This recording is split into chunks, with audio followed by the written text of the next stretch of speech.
آج کا جو ہمارا مضمون ہے وہ نہ صرف غور طلب ہے بلکہ حقیقت پر مبنی ہے کہ یسوع ہی خدا ہے جس نے انسان سے محبت رکھی اور وہ زمین پر آ گیا تاکہ ہمیں ہمارے گناہوں سے رہا کرے۔ وہ کس طرح الوہیت میں خدا کے ساتھ ایک ہے، یہ میں نے اپنی پہلی ویڈیو میں اچھے سے امفسائز کیا ہے۔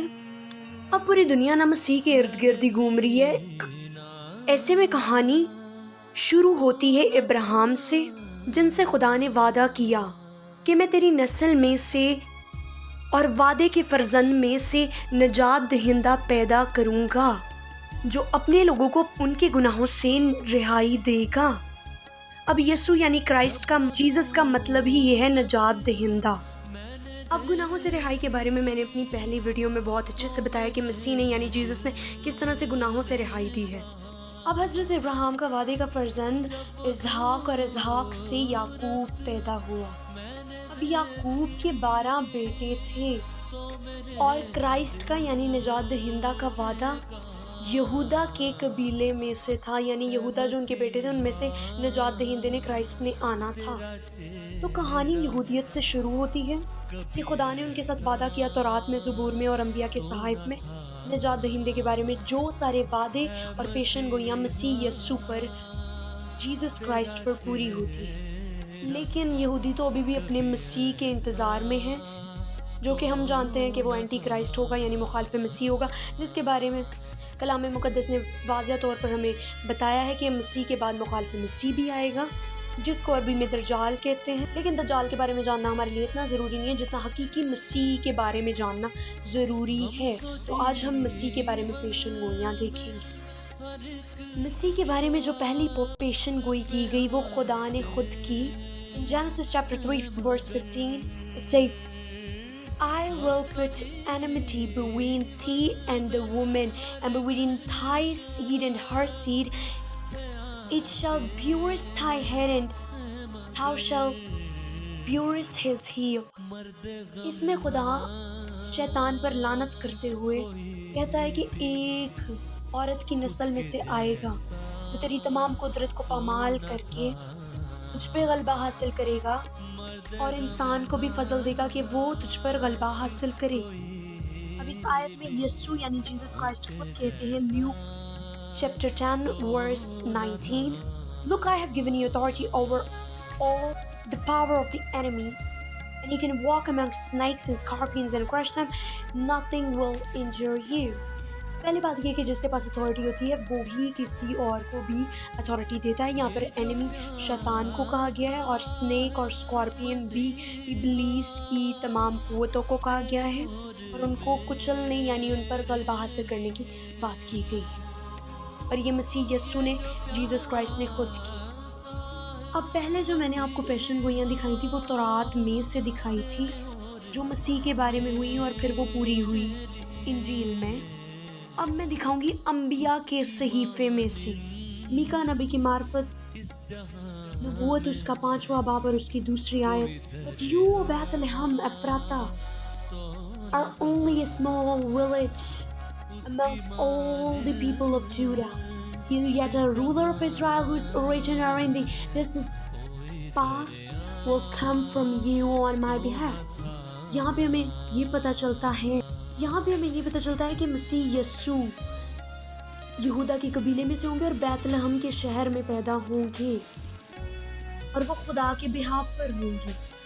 اب ہم دیکھ لیتے ہیں مسیح کی پیدائش یعنی جیزس کہاں پہ پیدا ہوئے، کس قبیلے سے۔ اب انجیل میں دیکھتے ہیں مسیح کی پیدائش کے بارے میں کیا لکھا ہے۔ جب یسوع پیدا ہو رہے تھے، مسیح یسوع جیزس کرائسٹ۔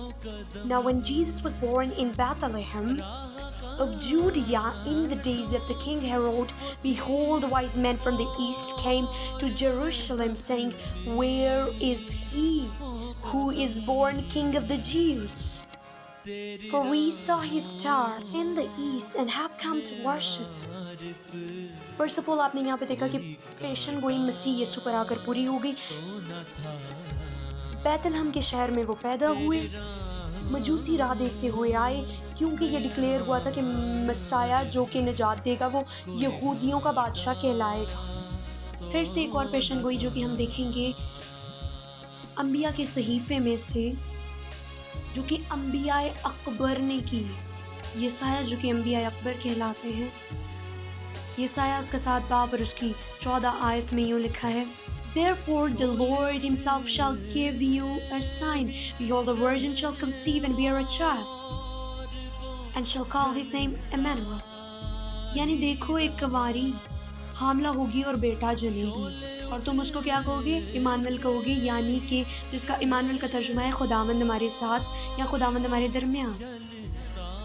اب متی اس کے 1 باب اور اس کی 22 سے 24 آیت میں، یعنی یہ انجیلی بیان ہے، یسوع جب پیدا ہو رہے تھے تو فرشتے نے یوسف جو کہ مریم کا منگیتر تھا، اس سے خواب میں ظاہر ہو کر یہ کہا کہ she is a virgin and she is pure۔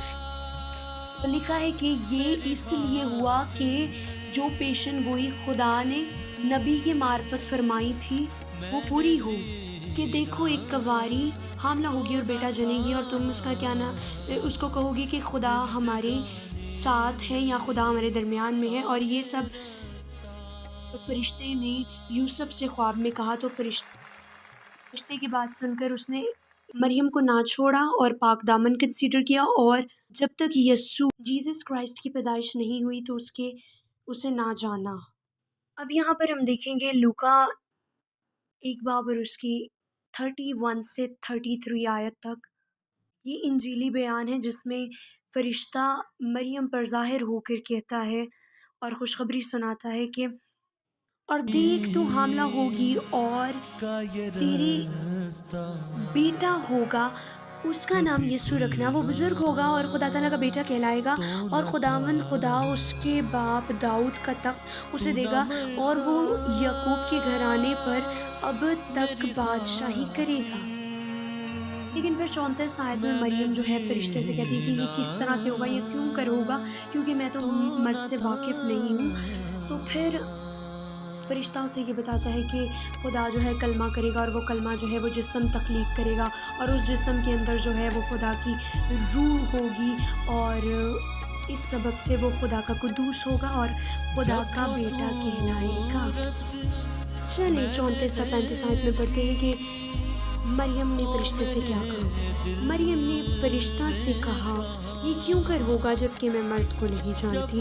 اور فرشتے نے جواب میں اس سے کہا کہ روح القدس تجھ پر نازل ہوگا، اور خدا تعالیٰ کی قدرت تجھ پر سایہ ڈالے گی، اور اس سبب سے وہ مولود مقدس خدا کا بیٹا کہلائے گا۔ He was born of spirit, not of flesh. So we see. اب یہ انبیاء کے صحیفے میں سے یسایہ اس کا 53 باب ہے۔ یہ سارا ہی جو باب ہے یہ مسیح کے بارے میں پیشن گوئی ہے کہ کیسے وہ مرد غمناک بن جائے گا۔ یہ بیسیکلی اس کے صلیبی سفر اور صلیبی موت کے بارے میں ہے کہ کس طرح سے اس نے ہمارے گناہوں کو اپنے اوپر لے لیا، اور کس طرح سے اس نے ہمارے گناہ اٹھا لیے اور ہمیں پاک اور صاف کر کر خدا کے ساتھ ہمارا جو ٹوٹا رشتہ تھا اس کو بحال کر دیا۔ اس کا ترجمہ ہے ہمارے پیغام پر کون ایمان لایا، اور خداوند کا بازو کس پر ظاہر ہوا، اور وہ اس کے آگے کوپل کی طرح اور خشک زمین سے جڑ کی مانند پھوٹ نکلا ہے۔ نہ اس کی شکل و صورت ہے نہ خوبصورتی، اور جب ہم اس پر نگاہ کریں تو کچھ حسن و جمال نہیں کہ ہم اس کے مشتاق ہوں۔ وہ آدمیوں میں حقیر اور مردود، یہی پیشن گوئی حقیر ہونے کی داؤد نبی نے بھی کی کہ کیسے اسے حقیر جانا گیا۔ مرد غمناک اور رنج کا آشنا تھا، لوگ اس سے گویا روپوش تھے، اس کی تحقیر کی گئی اور ہم نے اس کی کچھ قدر نہ جانی، تو بھی اس نے ہماری مشقتیں اٹھائیں اور ہمارے غموں کو برداشت کیا، پر ہم نے اس کو خدا کا مارا کوٹا اور ستایا ہوا سمجھا، حالانکہ وہ ہماری خطاؤں کے سبب سے گھائل کیا گیا، ہماری بدکاری کے باعث کچلا گیا، ہماری ہی سلامتی کے لیے اس پر سیاست ہوئی، تاکہ اس کے مار کھانے سے ہم شفا پائیں۔ 6ویں آیت میں یوں لکھا ہے ترجمے میں، ہم سب پیڑوں کی مانند بھٹک گئے، ہم میں سے ہر ایک اپنی راہ کو پھرا، پر خداوند نے ہم سب کی بدکرداری اس پر لاد دی۔ 7ویں تا 9ویں آیت میں لکھا ہے، وہ ستایا گیا تو بھی اس نے برداشت کی اور منہ نہ کھولا، جس طرح بھرا جیسے ذبح کرنے کو لے جاتے ہیں، اور جس طرح بھیڑ اپنے بال کترنے والوں کے سامنے بے زبان ہے، اسی طرح وہ خاموش رہا۔ وہ ظلم کر کے اور فتویٰ لگا کے اسے لے گئے، پر اس کے زمانہ کے لوگوں میں سے کس نے خیال کیا کہ وہ زندوں کی زمین سے کاٹ ڈالا گیا؟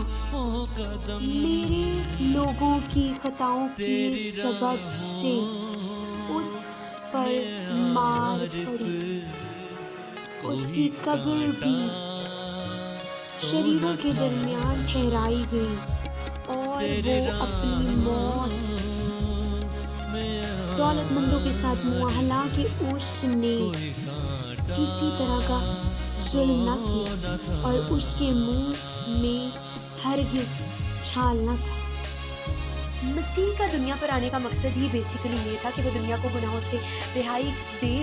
یہ ہم نے یسایہ اس کے 53 باب میں بھی پڑھا، اور اس لیے مسیح کا مرنا ضروری تھا۔ اس کے کندھوں کے اوپر ہمارے گناہ لادے گئے، اسے سلاٹر کر دیا گیا۔ 10 تا 12 آیت میں لکھا ہے، لیکن خداوند کو پسند آیا کہ اسے کچلے، اس نے اسے غمگین کیا۔ جب اس کی جان گناہ کی قربانی کے لیے گزرانی جائے گی تو وہ اپنی نسل کو دیکھے گا، اس کی عمر دراز ہوگی اور خداوند کی مرضی اس کے ہاتھ کے وسیلہ سے پوری ہوگی۔ اپنی جان ہی کا دکھ اٹھا کر وہ اسے دیکھے گا اور سیر ہوگا۔ اپنے ہی عرفان سے میرا صادق خادم بہتوں کو راست باز ٹھہرائے گا، کیونکہ وہ اپنی بدکرداری خود اٹھا لے گا۔ اس لیے میں اسے بزرگوں کے ساتھ حصہ دوں گا، وہ لوٹ کا مال زوراوروں کے ساتھ بانٹ لے گا، کیونکہ اس نے اپنی جان موت کے لیے انڈیل دی اور وہ خطاکاروں کے ساتھ شمار کیا گیا، تو بھی اس نے بہتوں کے گناہ اٹھا لیے اور خطاکاروں کی شفاعت کی۔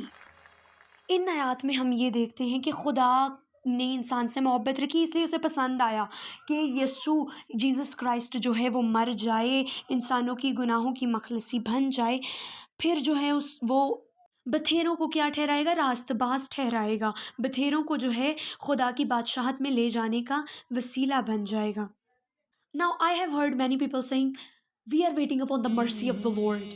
ہم گناہ کریں گے اور خدا ہم پر رحم کرے گا۔ تو بھائی خوشخبری ہی یہ ہے کہ گناہ آپ سے ہو چکے ہیں، لیکن قربانی ان گناہوں کی ہو چکی ہے صرف اور صرف this is the mercy of the Lord کہ اس نے قربانی دے دی، خود فدیہ دے دیا۔ صرف کیا کرنے کی ضرورت ہے؟ اس فدیے کے اوپر ایمان لانے کی ضرورت ہے تاکہ آپ اپنے گناہوں سے بچ جائیں، اور یہی مرسی ہے لارڈ کی۔ اچھا، یہ تو ہم نے دیکھا کہ مسیح جو ہے وہ مر گیا، مصلوب ہو گیا۔ اب مسیح کے اٹھنے کے بارے میں، اٹھنے کے بارے میں تو اس کے بارے میں پیشن گوئی کی گئی ہے زبور میں، زبور 16 اس کی 10 آیت۔ For you will not abandon my soul to Sheol, nor will you let your holy one see decay. کہ تو اپنے مقدس کے مقدس کو پاتال میں سڑنے نہیں دے گا، بلکہ تو اسے زندہ کرے گا۔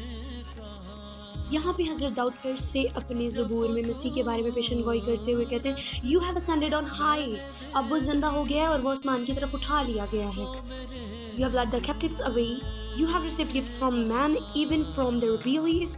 That the Lord God. یسوع زندہ ہوا اور آسمان پر اٹھا لیا گیا۔ انجیل میں مارکس کا پہلا باب اور اس کی 9 سے 11 آیت میں لکھا ہے And after he had said these things, he was lifted up while they were looking on, and the cloud received him out of their sight. انجیل میں ہی لوکا اس کا 24 باب اس کی 51 سے 53 آیت میں لکھا ہے Now it came to pass while he blessed them that he was parted from them and carried up into heaven.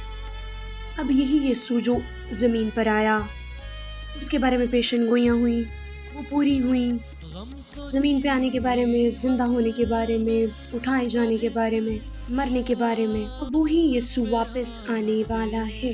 اس کے مرنے کے بارے میں، زندہ ہونے کے بارے میں جیسس کرائسٹ کو جاننا بہت ضروری ہے. فنڈامنٹل کرسچینٹی کی ڈاکٹرین جاننے کے لیے میری پہلی ویڈیو دیکھیں.